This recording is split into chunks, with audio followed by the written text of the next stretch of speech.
Now, my next guest, Venezuelan opposition leader Maria Corina Machado, was just awarded the 2025 Nobel Peace Prize for her tireless work promoting democratic rights for the people of Venezuela. That was the citation. In 2024, when the Nicolas Maduro regime blocked Machado from running for president, she supported the alternative campaign of Edmundo Gonzalez. The pro-Maduro election board, though, called the race for him, despite extensive evidence showing that Gonzalez was the true winner. Now, the Trump administration has labeled Maduro a narco-terrorist. Yesterday, the White House launched a lethal strike on an alleged drug boat, the fifth such strike since September. Machado dedicates her Nobel Prize to the suffering people of Venezuela and to President Trump for his decisive support of our cause. She lives in hiding inside Venezuela, and she joins us now. Welcome to the program, Maria Corina Machado. Welcome. Thank you very much. So how do you feel? Because you have been toiling for all these years in danger, to try to change the system in Venezuela. How do you feel about this moment? Well, we are very honored, grateful, and excited because it's a recognition for a whole society that over 26 years has worked tirelessly, has struggled, and has suffered much harm from a tyranny that it's not a conventional dictatorship. It is a criminal structure, a narco-terrorist structure that has taken over our country, our institutions, our resources, that has brought poverty intentionally and had made a third of our population the largest migration crisis in the world. A third of our population have been forced to flee Christian. So we have done great things together. We have worked civically. We won an election last year, presidential election, even though it was in very unfair, extreme conditions. And this is a confirmation that the world is supporting the cause for democracy and freedom in our region. And you're in hiding. We're not revealing your location, but you are in Venezuela, which is pretty extraordinary given your situation. Do you think that this Nobel somehow puts a further shield around you? And how will you use it, the recognition, and I assume, I'm not sure, but I think there's money that comes with it, in the struggle? Well, I do think it increases the cost for the regime to further harm me. After we won the elections, a few hours afterwards, I was accused of terrorism and all these, all the crimes you can imagine from the regime. You know, the worst repression wave was unleashed. We are talking about thousands and thousands of volunteers that were disappeared or imprisoned. Their homes were marked with crosses just because they were defending the vote. The Inter-American Commission on Human Rights have called this terrorism of state. The fact-finding mission of the United Nations have called and these as crimes against humanity. I'm talking about even children that were in prison, women tortured and abused just because they defended their votes.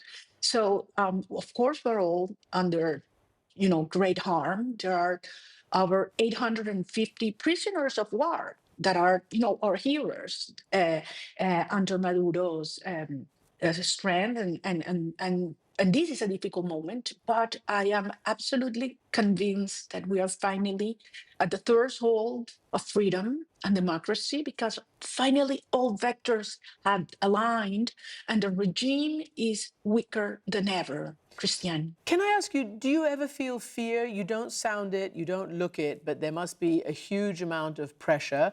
That's one question. And the related question is, how do you lead a movement from the shadows? And do you think the opposition is now even more united?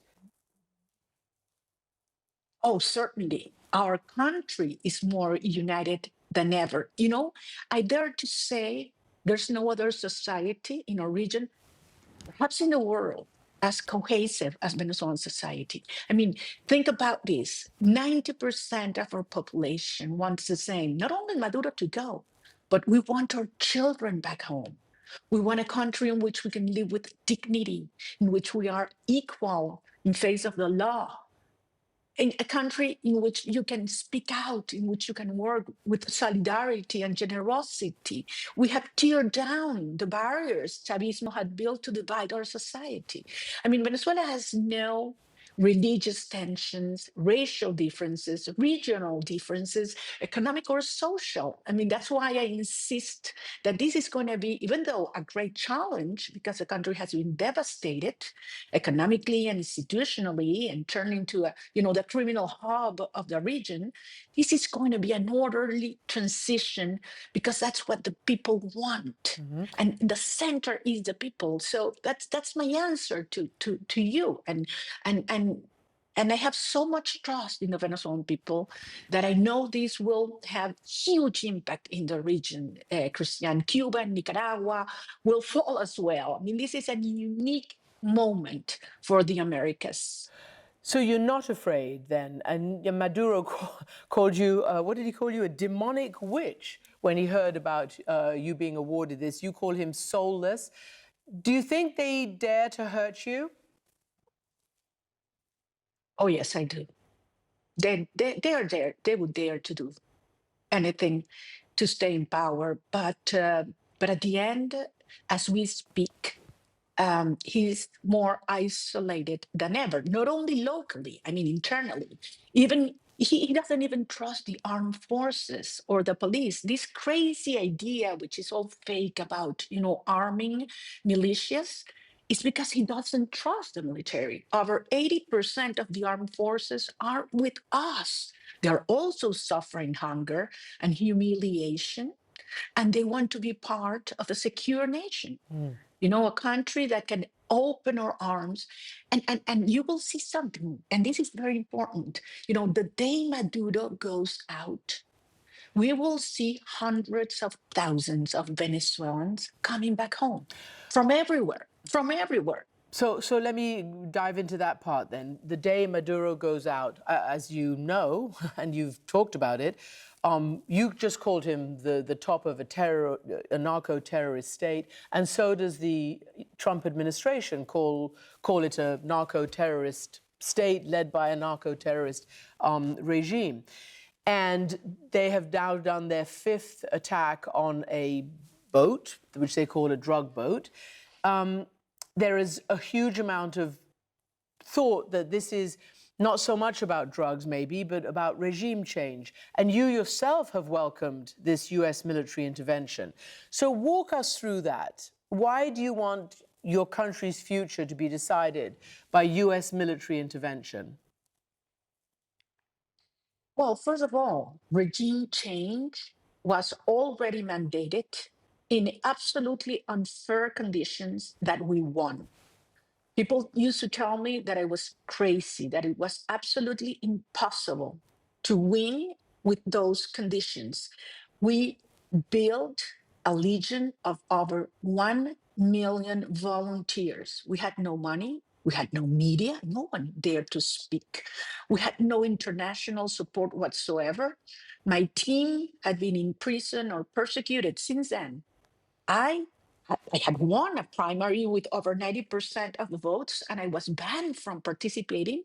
And a great, brave old man dared to walk, step up, and he ran as a candidate. The regime thought he had no chance at all to win because no one knew him. So we managed to create this incredible civic organization. We won by a landslide. We collected over 85% of the original tally sheets. We brought them to undisclosed areas. We digitized them. We showed them after scanning them to the world. And then Maduro decided to declare war on the Venezuelan people. War. We didn't want this war. He started that war. And we need the help of the President of the United States to stop this war, because it is about human lives. So any criminal structure remains in power, in control, with the sources it gets. In the case of Maduro and his criminal narco-terrorism structure, is through drug trafficking, gold trafficking, arms trafficking, even human trafficking. And we need to cut those flows from coming in, because that's what the regime used for repression and also for expanding its criminal activities. And that's what's happening right now when you totally support it. And actually, we're asking other countries in the Caribbean, in Latin America, and Europe to join that international coalition. I want to press you on this, the narco trafficking state. This is what Juan Gonzalez, who was President Biden's national security director for the Western Hemisphere, told me about this, being that essentially only 5% of cocaine flows through Venezuela. This is what he told me. The reason that drugs have never originated from Venezuela in the way that they've originated from Colombia, over 95% of the cocaine that comes to the United States comes from Colombia, is because Venezuela has one of the largest oil reserves in the world. They have the largest gold reserves in Latin America. So there's never been a need for them to develop a native drug-producing industry. So tell me about that, because when people look at what's going on, they say, okay, they've used the drug issue to justify getting rid of Maduro, like they used the non-existent WMD issue to get rid of Saddam Hussein in Iraq. So I guess what I'm asking you is, are you concerned about that, given that it's not as much certainly it's not fentanyl, which comes through from China through Mexico, and it's not that much cocaine, relatively speaking? Well, I totally disagree with your guest's statement. Using the FBI's own reports, 2020, 24% of the world trade of cocaine goes through Venezuela. And this is increasing. And certainly the regime, it has turned the Cartel de los Soles in one of the most powerful criminal structures, having activities all along this continent and other continents as well.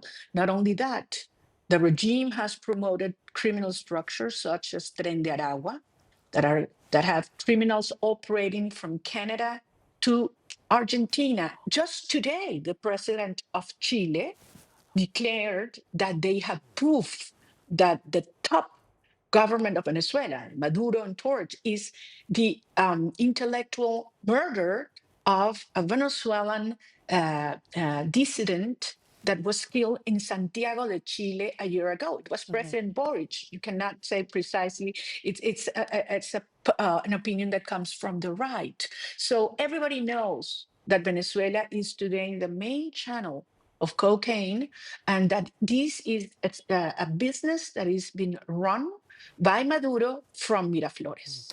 Now, here's the thing. I'm confused about your relationship with the Trump administration. On the one hand, you welcomed this action. On the other hand, you dedicated your prize to him for his support of your cause.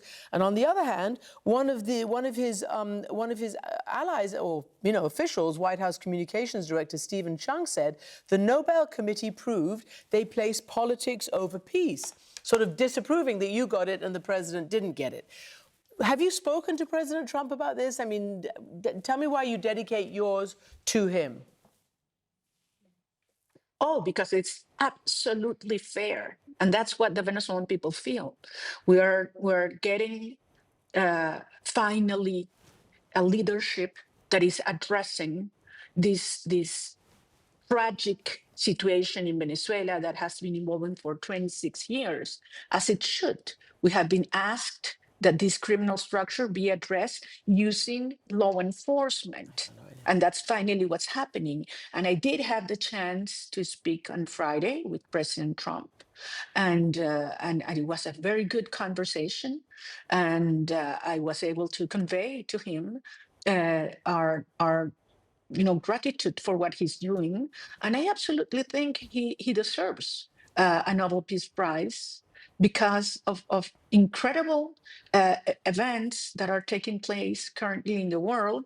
One of them, certainly the conflict in the Middle East and Gaza, which has had the support of the whole international community, every single side of it, including Latin America, certainly, but also because he has understood that, you know, Venezuela is in the heart of the Americas. So, And Maduro has turned our country into a real threat to the national security of the United States and the hemisphere. And we're going to turn Venezuela from that criminal hub into an energy hub that brings prosperity and security to our people, first and foremost, but also to the rest of the people of the Western Hemisphere. So clearly Venezuela has a massive potential and riches. We know that. But again, to the real critical issue of American involvement, you know, in your hemisphere that there's been decades of it, and it hasn't all gone really well. Also, I wonder whether you were surprised that